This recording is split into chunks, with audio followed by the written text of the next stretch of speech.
সন্ধ্যা সবাইকে। এখন আমি আমার ভিডিওটা দেখো আজকে এখান থেকে স্টার্ট করছি। যেহেতু আমাদের বাড়িতে হরিমন্দির আছে আর একটু মানসিক ছিল বলে তাই লুট দিয়ে নিচ্ছে। তাই দেখো মাম্মাম ঘন্টা বাজাচ্ছে আর কাঁসা বাজাচ্ছে, আর আমার বাবা দেখো লুটটা দিয়ে নিচ্ছে। শুনেছি নাকি এই লুট নাকি মেয়েরা দিতে পারে না, ছেলেরাই দেয়। জানি না, আমাদের বাড়িতে তো ছেলেরা দেয়, তাই আমার বাবা দিয়ে নিচ্ছে।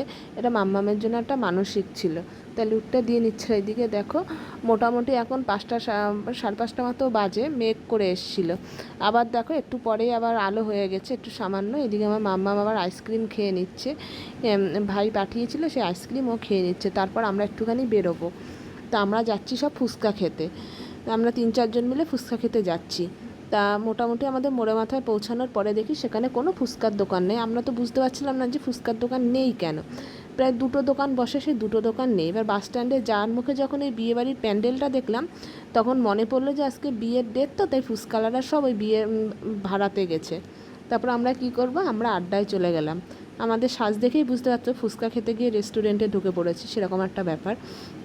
এবার বসে ভাবছি কি অর্ডার করব। তা প্রথমে চা খাবো বলে ভাবলাম, কপালটাই খারাপ আজকে। প্রথমে তো ফুচকা পেলাম না, 4টে ফুচকালার ইয়েতে খুঁজলাম, কোনো জায়গায় পেলাম না। আমি দিদিকে বলছি তাহলে চা অর্ডার কর। সব গালে হাত দিয়ে দেখো বসে আছে, সাবিনাও গালে হাত দিয়ে বসে পড়েছে। চা অর্ডার করতে গিয়ে দিদি শুনে আসলো যে চা পাতা শেষ হয়ে গেছে, তাই আজকে রেস্টুরেন্টে চা নেই, কফি আছে। এবার যদিও বা আমি কফি খাই না, তা ওরা এখন বলছে তুমি যদি কফি না খাও তাহলে আমরাও নেব না। অনেক বিচার বিশ্লেষণ করে যাই হোক আমরা খাবার নিয়ে বসেছি।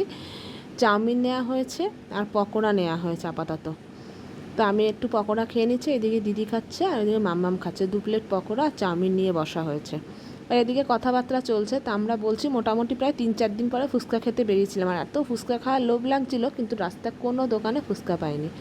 এদিকে দেখো 1 কাপ কফি নিয়ে বসেছে, আর কি একটা কথা হচ্ছিলো, দিদি হেসে পুরো মানে গড়াগড়ি খাচ্ছে ওখানে।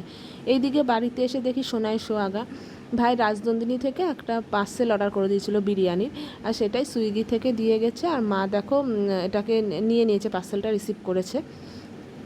আজকের ভিডিওটা কেমন লাগলো অবশ্যই।